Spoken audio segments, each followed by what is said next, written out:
Saya nak cerita satu isu je lah ini. Selain itu mukadimah dia. Ya.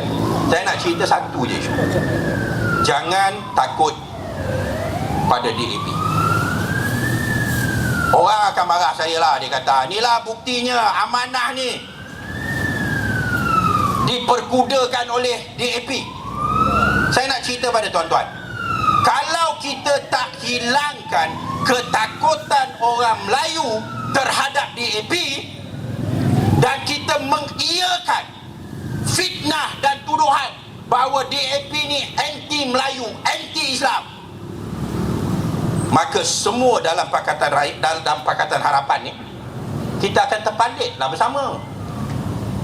Orang akan kata, kalau kamu betul-betul perjuangkan kepentingan Islam, nak bela nasib orang Melayu, kenapa kamu duduk dengan DAP? DAP ni musuh Islam, musuh Melayu. Ini pembohongan. UMNO dia dah tak ada hujah nak lawan dengan apa yang pernah dibawa oleh Pakatan Rakyat dulu dan apa yang dibawa oleh Pakatan Harapan sekarang. Maka cara dia nak melakukan, dia nak takutkan orang Melayu. DAP ni musuh Melayu, musuh Islam. Yang malangnya, ada pula yang satu lagi parti. Saya tak sebut nama, tuan-tuan semua dah faham. Sekarang ni dia pula buat kerja UMNO. Dulu UMNO yang tuduh, sekarang ni parti tu pula yang tuduh. Implikasinya ialah semua yang bersama dalam Pakatan Harapan dengan DAP akan terbalik. Khianat pada Melayu, khianat pada Islam. Kami sanggup bersama dengan DAP kerana kami tahu DAP bukan punca Melayu berada dalam keadaan lemah dan Islam tidak dihormati oleh kerajaan UMNO Barisan Nasional. Itu bukan masalah DAP. Ya? Apa kita nak takut dengan DAP? DAP dia bertanding 50 kursi parlimen je.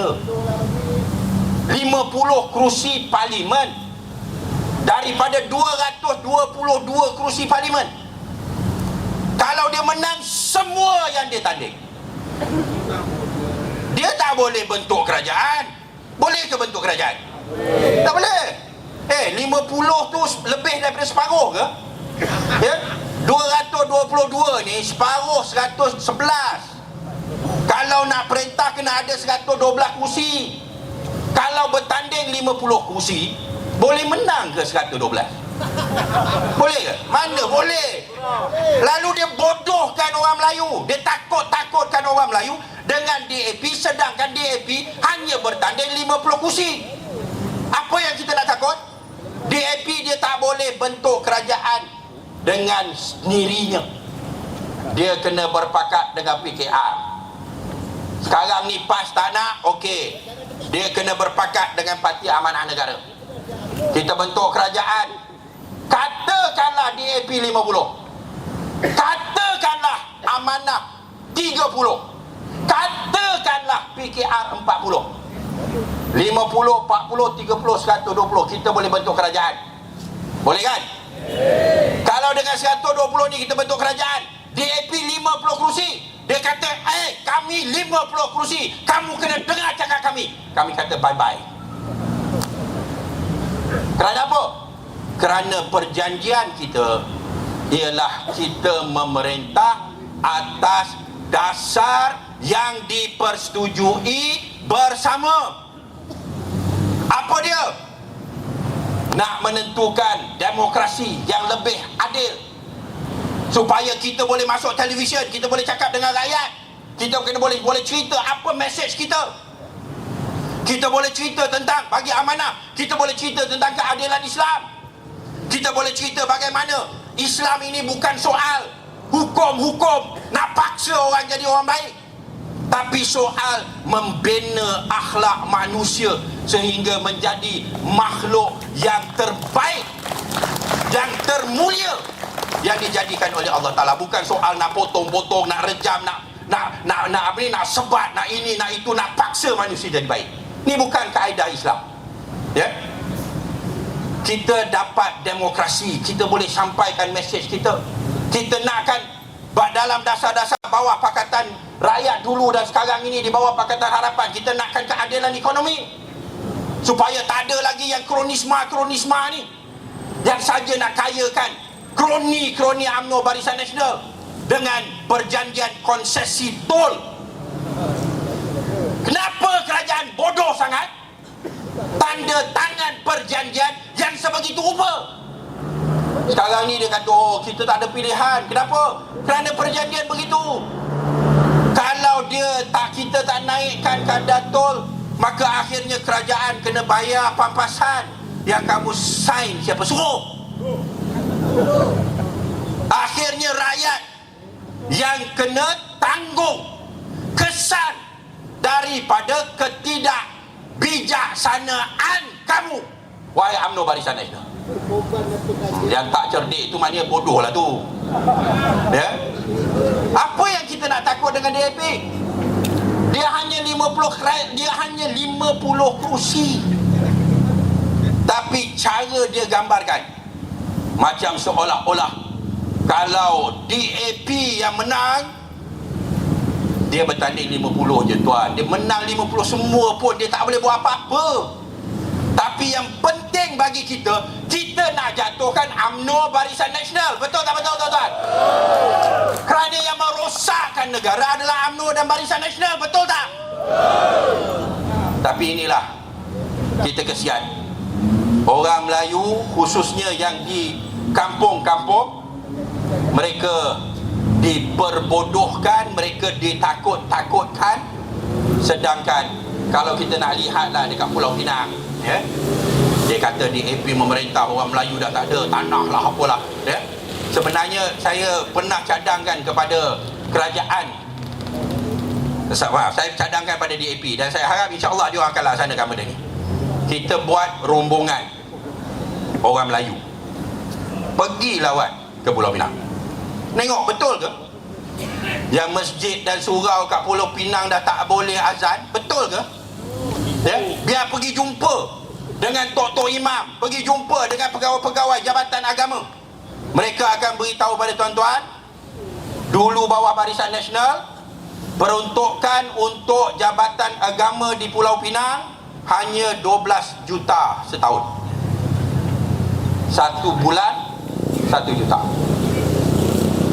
Bawah DAP, peruntukan untuk jabatan agama Islam di Pulau Pinang daripada 12 juta setahun, sekarang ini 60 juta setahun. Lalu apa nak takut sangat? Ya? Maka tuan-tuan dan puan-puan, kita tak ada pilihan. Ini bukan soal kita geram ke, cemburu ke, dengki ke, kerana Rosmah ada beg yang mahal-mahal, kerana ada cincin yang mahal-mahal. Ini bukan soalnya. Kita kena tukarkan kerajaan dalam pilihan raya yang akan datang ini, kerana kita kena selamatkan negara kita, tuan-tuan. Ekonomi semakin teruk, kos kehidupan semakin teruk. Kalau terus bersama UMNO Barisan Nasional, negara dan ekonomi negara ini akan hancur, ya. Maka tuan-tuan, setiap seorang bertanggungjawab untuk membawa mesej wajib menangkan Pakatan Harapan dalam pilihan raya yang akan datang, ya. Okay, saya nak tutup dengan sepotong hadis. Hadis ni mana-mana saya pergi saya bawa. Kerana apa? Kerana ada orang kata, ni cakap pasal agama ni jangan campur politik lah, ya. Bab agama jangan campur politik lah, bab politik jangan campur agama lah. Saya nak bawa potongan hadis yang berbunyi, sayakunu ba'di umara, akan datang, kata Rasulullah SAW, selepas diriku umara. Umara ni maknanya pemerintah, orang yang ada kuasa. Faman saddakahum, bi kadzibihim, sesiapa yang mengiyakan, mengatakan benar terhadap pembohongan mereka, wa anahum ala zulmihim, dan membantu mereka dalam kezaliman mereka, laisa minni walastu minhu, dia bukan daripada aku, kata Nabi, dan aku bukan daripada dia. Lalu kalau ada orang yang kata bab agama ni bab semayang je, buat puasa je, bab pergi buat umrah je, naik haji je, bayar zakat je, beri sedekah je, tapi dalam soal politik, dalam soal pemerintahan, dalam soal kerajaan yang zalim, yang menipu dan melakukan kezaliman, itu tak ada kena-mena dengan agama. Hadis ni jelas menunjukkan Nabi bukan kata benda yang kecil, tuan-tuan. Laisa minni, bukan daripada aku, walastu minhu, dan aku bukan daripada dia. Maknanya sepatutnya orang Islam ni orang yang berdiri tegak mempertahankan kebenaran dan keadilan. Tapi oleh kerana orang Melayu ni duduk bawah UMNO, maka rosak belaka, maka kehebatan umat Islam itu, akhlak orang Islam itu tak dapat dizahirkan. Orang Melayu jadi apa? Penagih dadah. Orang Melayu jadi apa? Kaki rasuah. Orang Melayu jadi apa? Kaki pesta. Orang Melayu jadi apa? Penyokong kepada kerajaan UMNO, Barisan Nasional, takut pada DAP, sedangkan DAP bukan masalah orang Islam dan orang Melayu. Yang menjadikan orang Islam, orang Melayu ni rosak adalah UMNO, Barisan Nasional. Lalu saya harap tuan-tuan dan puan-puan sama-sama ya, kita pasang niat, pasang tekad.